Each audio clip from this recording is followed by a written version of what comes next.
रात के सन्नाटे में जब सब सो रहे थे, एक युवक अपने ही विचारों से लड़ रहा था।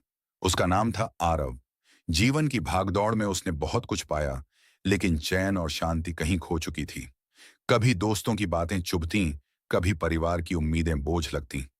उसके अंदर सवाल गूंजता, क्यों हर चीज हमारे मन के हिसाब से नहीं होती? क्यों हम दूसरों के शब्दों और हालात से इतने टूट जाते हैं? आरव अक्सर सोचता, काश कोई मुझे समझा पाता कि असली शांति कहाँ है।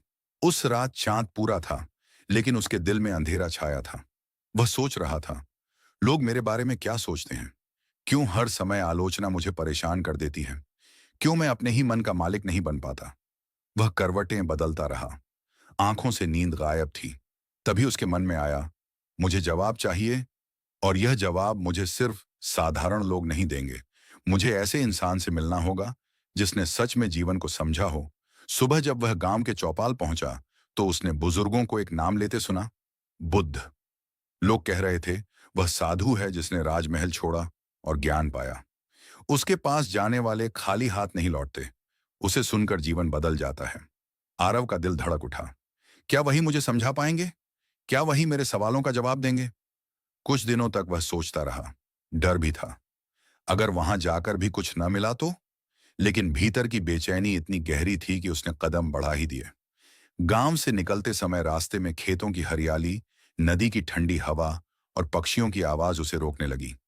लेकिन उसके दिल की पुकार साफ थी, मुझे जाना ही है। कई दिनों की यात्रा के बाद आखिरकार वह उस स्थान पर पहुंचा जहां बुद्ध और उनके शिष्य ठहरे हुए थे। वहां सैकड़ों लोग थे। कोई सवाल पूछ रहा था, कोई ध्यान कर रहा था, कोई बस शांति से बैठा था। बीच में बैठे थे गौतम बुद्ध, साधारण वस्त्रों में, चेहरा शांत, आंखों में अजीब सी गहराई। उनके पास बैठते ही लगता था जैसे मन का बोझ हल्का हो जाए। आरव हिचकिचाया, लेकिन बुद्ध ने मुस्कुराकर कहा, आओ बैठो, तुम्हारे मन में क्या उथल पुथल है? यह सुनकर उसकी आंखों में आंसू आ गए। वह बोला, भगवान, मेरा मन मेरा कहा नहीं मानता। लोगों की बातें मुझे घायल कर देती हैं, हालात मुझे तोड़ देते हैं। मैं शांति चाहता हूं, पर हर पल बेचैनी से घिरा रहता हूं। मुझे बताइए, मैं अपने ही मन का मालिक कैसे बनूं? बुद्ध ने उसे ध्यान से देखा और बोले, तुम्हारा सवाल बड़ा है, लेकिन जवाब सरल है। मन एक जंगली घोड़े जैसा है।